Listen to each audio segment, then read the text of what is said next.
आप देख रहे हैं आहट एक अनहोनी की, आपके दोस्त कश्यप के साथ।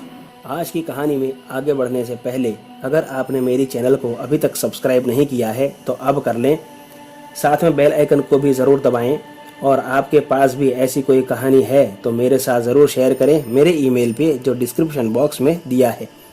आज की हमारी कहानी के लेखक हैं रहीम जी। तो आइए बढ़ते हैं हमारी कहानी की ओर।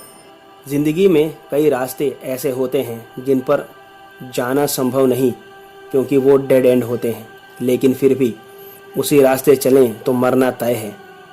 ऐसा ही मेरे साथ हुआ था। मुझे कई लोगों ने मना किया था कि बड़ी अमावस की रात को बाहर नहीं घूमना चाहिए, लेकिन मैंने नहीं माना, जिसकी सज़ा मुझे मिल चुकी है। एक दिन बड़ी अमावस की रात को मैं और मेरा दोस्त रफ़ीक घूमने निकले थे।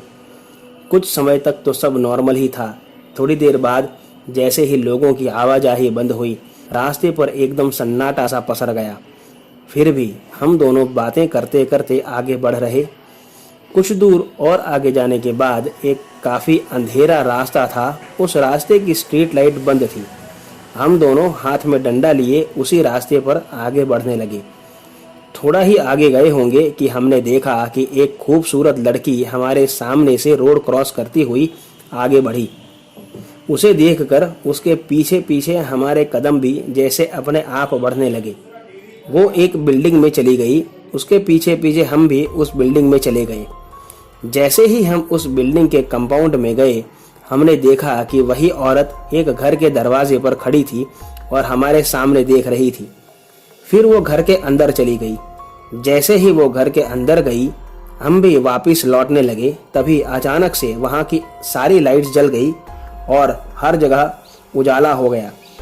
उस बिल्डिंग में हमने फिर से उस घर की तरफ देखा तो वही औरत वहाँ अपने घर के दरवाजे पर खड़ी थी और हमारे सामने देखकर मुस्कुरा रही थी। फिर उसने हमें हंसते हुए इशारा किया कि घर के अंदर आओ।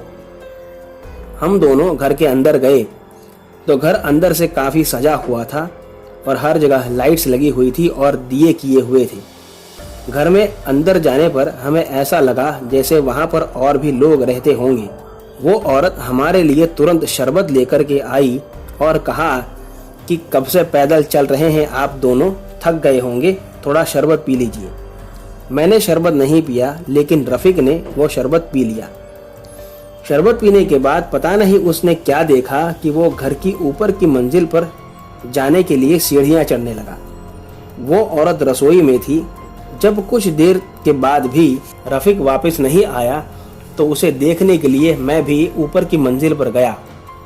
एक कमरे का दरवाज़ा जैसे ही मैंने खोला, मेरी चीख निकल गई क्योंकि वहाँ मैंने रफ़ीक की लाश पंखे से लटकती हुई देखी। ये देखकर मैं जैसे ही पीछे मुड़ा, वही औरत वहाँ खड़ी थी और मुझे देखकर मुस्कुरा रही थी, लेकिन अब उसकी मुस्कुराहट खौफनाक थी। मैंने आव देखा ना ताव और सीधा वहाँ से भागने लगा और ऊपर की मंजिल की बालकनी से सीधा नीचे कूद गया और तुरंत घर का दरवाज़ा भी बाहर से बंद कर दिया और सीधा घर की ओर भागता गया। कुछ देर तक मुझे ऐसा एहसास ज़रूर हो रहा था जैसे मेरे पीछे कोई आ रहा हो, लेकिन मैंने पीछे मुड़कर देखा ही नहीं और सीधा अपने घर चला गया। सुबह जब मैं अपने कमरे से बाहर आया तब मेरे पिताजी मुझसे कह रहे थे कि कल रात से रफ़ीक लापता है। तब मैंने पिताजी से सारा किस्सा कह दिया और उन्होंने सारी बात रफ़ीक के घर पर फ़ोन करके कह दी।